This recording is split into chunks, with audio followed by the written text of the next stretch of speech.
How do you solo queue effectively in Rainbow Six Siege?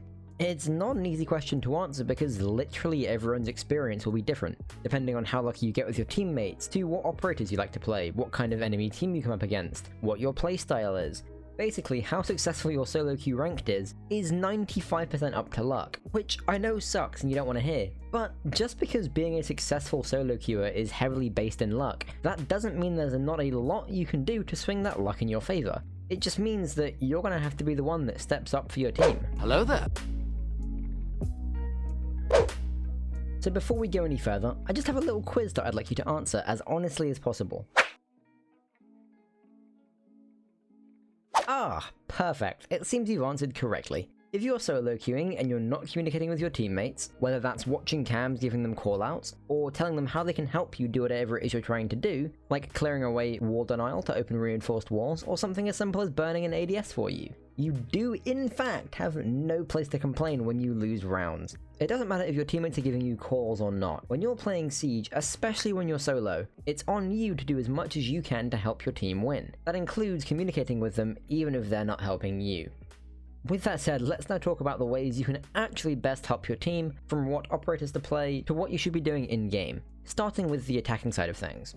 Now before we go any further, we are going to be covering a fair amount today, so if you have any questions after today's video, I do stream every Monday, Wednesday and Friday over on Twitch, and I love helping you guys out, so feel free to stop by anytime I'm live, links are in the description. There's a pretty widely believed idea that in order to win rounds while solo queuing, you have to do everything yourself, or at least be able to, as you can't rely on your teammates to do anything. And I've always sort of disagreed with this idea. Yes, you probably can't rely on random teammates with no microphone to understand that strat that's in your head, but at the end of the day, to expect yourself to 1v5 every round is just unrealistic.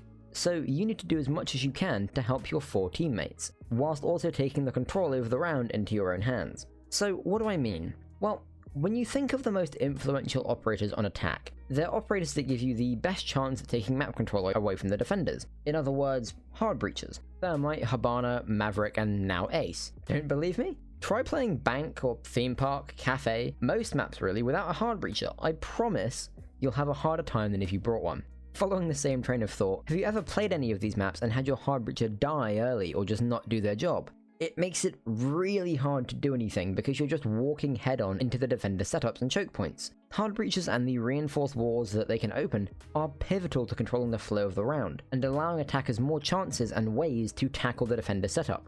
So to wrap this all the way around, I really recommend taking these operators that can have the biggest influence on the round. Because if you can help your team take map control, you can set your teammates up to take more favourable gunfights with the defenders. And at the end of the day, if you can help your teammates win more gunfights, you'll have an easier time taking that map control needed to plant the diffuser and to win those rounds. Also, the nice thing about playing the hard breacher nowadays is that you have plenty of choice in who you play. You can even play one of the strongest attackers in the game at the moment in Ace. See, playing support on attack has changed an awful lot over the years, and as a general rule, it's a lot more frag heavy than it ever used to be, especially if you play Maverick. Get it? Because he has frag grenades? Yeah, I'll see myself out. But the fact that operators like Maverick and Ace have such influential gadgets that don't really need much teamwork to make use of them, and they have fantastic weapons, really makes the hard breacher role a lot more flexible, which can be especially useful when you're solo queuing.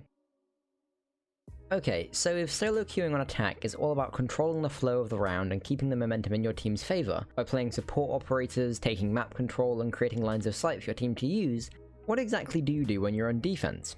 Well, it really varies from map to map, but in general a good way of looking at it is you should be doing the opposite of what we just talked about for the attack. For example, if the attackers are trying to take control of a certain area, you need to try and deny them taking it for as long as possible. Now this doesn't necessarily mean just roaming and playing in those rooms. It could be as simple as having cameras for intel, mozzie pests to delay the attacking team, or just playing an operator like Vigil to make droning you out really difficult.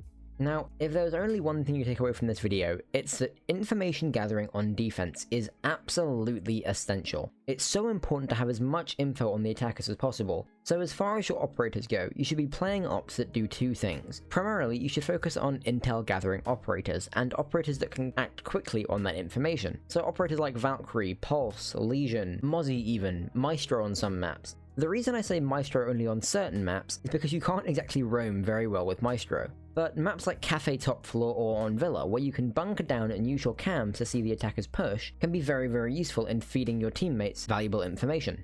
Other intel gathering ops are great picks when you're solo queuing because you can have a lot of flexibility in how you play. You can either roam aggressively and directly contest the areas of the map that the attackers will want, think playing a vigil inside of CCTV room on border, you can roam passively and just feed intel to your teammates, and you can play passively in and around the bomb site if your team is bunkering down. Think playing a pulse inside of vault if you're defending the basement site on bank.